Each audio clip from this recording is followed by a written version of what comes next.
Hello guys, welcome to my new blog. বন্ধুরা, আমি এতদিন মিনি ব্লগ করছিলাম আর এটা আমার ফার্স্ট ব্লগ। আর আমি আজকে রান্না করব মটন মশলা। তার জন্য আমি 600 গ্রাম মটন নিয়ে আসলাম। আর মটনটা আনার পরে দেখুন, মটনটা একটা বর্তনে ঢেলে নিয়েছি। মটনটা দেখুন দেখতে কত সুন্দর।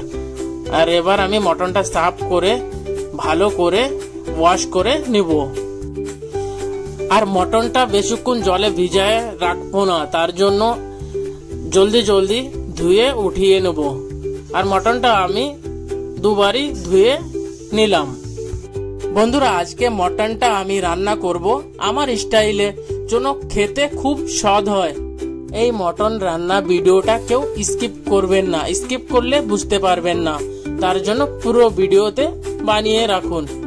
আর মটনটা আমার ধোয়া হয়ে গেছে। এবার আমি কি করব, মটনটাকে সরষের তেল, নুন আর হলুদ মাখিয়ে কুকারে 5-6টা সিটি দিয়ে নেব। এই 5-6টা সিটি যদি কুকারে দিয়ে নেই, তাহলে আমার অনেকক্ষণ ধরে মটনটাকে কষাতে লাগবে না। এবার আমি স্বাদিষ্ট মটন বানানোর জন্য মশলা রেডি করে নেব। আর মশলা রেডি করার জন্য প্রথমে আমি পেঁয়াজটাকে সাফ করে নিচ্ছি। আর পেঁয়াজটা সাফ করা হয়ে গেছে। এবার আমি পেঁয়াজ দুটোকে ধুয়ে নিলাম। ধোয়ার পরে এবার আমি পেঁয়াজটা কেটে নিচ্ছি। দেখুন, এরকম বারিক করে পেঁয়াজগুলো আমি কেটে নিচ্ছি। বারিক করে কেটে দিলে মশলার গ্রেভিটা অনেক সুন্দর হয়। তার জন্য 2টা পেঁয়াজ আমি কেটে নিলাম। আর এবার আমি টমেটোটাও বারিক করে কেটে নেব। টমেটোটা আমার কাটা হয়ে গেছে। আর টমেটোর সাথে সাথে আমি এখন 2-3টে কাঁচা লঙ্কাও দিয়ে দেবো। তার জন্য কাঁচা লঙ্কাগুলো আমি কেটে নিলাম। আর এবার আমি আদা, রসুন আর পেঁয়াজ আর কাঁচা লঙ্কার একটা পেস্ট করে নেব। তার জন্য সবগুলো মিক্সিতে নিয়ে নিলাম। মিক্সিতে নিয়ে এবার আমি ওটাকে ভালো করে পেস্ট করে নেব। আর বন্ধুরা, এর ভিতরে আমার দেওয়া আছে পোস্ত। তার জন্য একটু ভালো করে ফিসাতে হবে, এজন্য অনেকক্ষণ ধরে ফিসিয়ে নিলাম। দেখুন, পোস্ত পেস্ট হয়ে গেছে আর ব্যাটারটা অনেক সুন্দর বনেছে। এবার আমি কি করব, কড়াইটা ধুয়ে গ্যাসের উপরে বসিয়ে দিলাম। আর কড়াইটা আমার গরম হয়ে গেছে। এবার আমি সরষের তেল দিয়ে দেবো। সরষের তেল দিয়ে মটন রান্না করলে খেতে খুব সুন্দর লাগে। তেলটা আমার গরম হয়ে গেছে। তেজপাতা দিয়ে দিলাম। আর ফোড়নে আমি শুকনো লঙ্কা আর জিরে দিয়ে দিলাম। এবার আমি আদা রসুনের পেস্টটা দিয়ে দিচ্ছি। আদা রসুনের পেস্টটা আমি দিয়ে দিলাম। আর এবার আমি গ্যাসের ফ্লেমটা স্লো রাখবো। আর হালকা আঁচে অনেকক্ষণ ধরে ফ্রাই করব। অনেকক্ষণ ধরে মশলাটা ফ্রাই করলে বন্ধুরা মশলাটা ভালো করে পাকে। আর অনেক ফুল আঁচে যদি মশলাটাকে পাকান, তাহলে মশলাটা জ্বলে যায় আর তিতে লাগে। তার জন্য হালকা আঁচে মশলাটাকে পাক দিয়ে নিতে হবে। মশলাটা আমার পাকানো হয়ে গেছে। এবার আমি পেঁয়াজগুলো দিয়ে দেব। পেঁয়াজগুলো আমি দিয়ে দিয়েছি। এবার কি করব, মশলাগুলো ভালো করে মিক্স করে নেব। মিক্স করে নিলাম। আর এবার আমি নুন, হলুদ, লঙ্কার গুঁড়ো আর চিকেন মশলা দিয়ে দিলাম। মশলাগুলো দেওয়ার পরে আবার ভালো করে মিক্স করে দেবো। আর হালকা আঁচে অনেকক্ষণ ধরে ফ্রাই করব। মশলাটা আমার যত সুন্দর পাক হবে, সবজিটা অতই টেস্ট হবে। এবার আমি একটা গোটা রসুন দিয়ে দেবো। বন্ধুরা, এই মটন চিকেন রান্না হলে এই গোটা রসুন দিবেন, খেতে ব্যাপক লাগে, খুবই টেস্ট লাগে। আপনারাও একবার দিয়ে দেখবেন। আর দেখুন, আমার মশলাটা পাক হয়ে গেছে।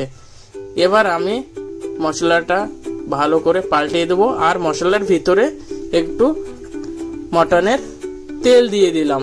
মটনের তেলটা দিয়ে একটু মিক্স করে দিচ্ছি। মিক্স করার পরে এবার আমি সেই মটন কুকারে সিটি মারা মটনটা দিয়ে দিলাম। দেওয়ার পরে ভালো করে মিশিয়ে দিচ্ছি। দেখুন কত সুন্দর কালার হয়েছে। বন্ধুরা, এটা যেরকম কালার দেখতে হয়েছে টেস্টও মনে হয় ওরকম হবে, কেন কি অনেকক্ষণ ধরে পাক দিচ্ছি। রসুনটাও প্রায় সিদ্ধ হওয়ার মতন হয়ে গেছে। দেখুন কত সুন্দর কালার হয়েছে, খেতে দারুণ লাগবে বন্ধুরা। দেখুন তেলটাও কত সুন্দর সফট গলে গেছে। এবার আমার মশলা প্রায় পাক হয়ে গেছে, আর পিসগুলোও দেখুন কত সুন্দর সফট হয়ে গেছে। এবার আমি দুটো পিস উঠিয়ে নিলাম আর খেয়ে দেখবো কেমন টেস্ট হয়েছে। বয়েলটা হয়েছে সুন্দর, মাংসটা একদম সফট হয়েছে, আর খেতেও বন্ধুরা সুস্বাদু। আপনাদেরকে বলে বোঝানো যাবে না, আপনারা যদি খেয়ে দেখেন তাহলে বুঝতে পারবেন। এবার চিকেনটা কষানো হয়ে গেছে, একটু সময় জল দিয়ে পাকাবো, আর জলটা ফোটার পরে তারপরে নামিয়ে নেবো। দেখুন জলটা দেওয়ার পরে ফুটে উঠলো, আর একটু টাইম চালাতে হবে। দেখুন তেলগুলো কত সফট হয়েছে, আর রসুনটাও দেখুন কত সুন্দর পাক হয়েছে আর বয়েল হয়ে গেছে। মটনটা আমার প্রায় পাক হয়ে গেছে। এবার আমি মটনটাতে গরম মশলা দিয়ে দেবো।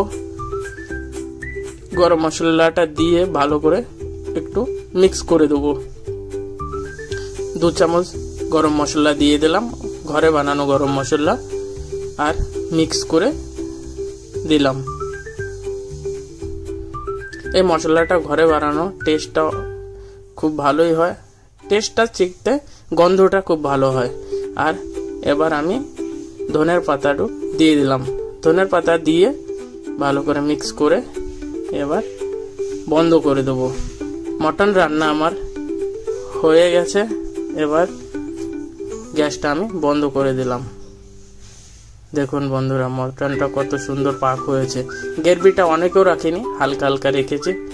দেখুন কত সুন্দর কালার হয়েছে। যেমন কালার হয়েছে বন্ধুরা খেতেও অত সুন্দরই হবে। আমি প্রায় মটন খেয়ে দেখেছিলাম, ভালোই বয়েল হয়েছে। এবার আমার রান্না হয়ে গেছে, তাহলে আমি ভাত খেয়ে নেব।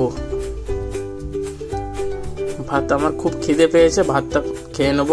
তার জন্য ভাত, সালাদ আর পেঁয়াজ আর মটন নিয়ে বসে গেলাম।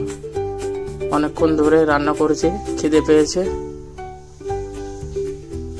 দেখুন বন্ধুরা এরকম করে আপনারাও রান্না করে খাবেন, অনেক টেস্টি বনবে। হোটেলের চিকতে ঘরে মটন রান্না করে খেতে দারুণ টেস্টি হয়।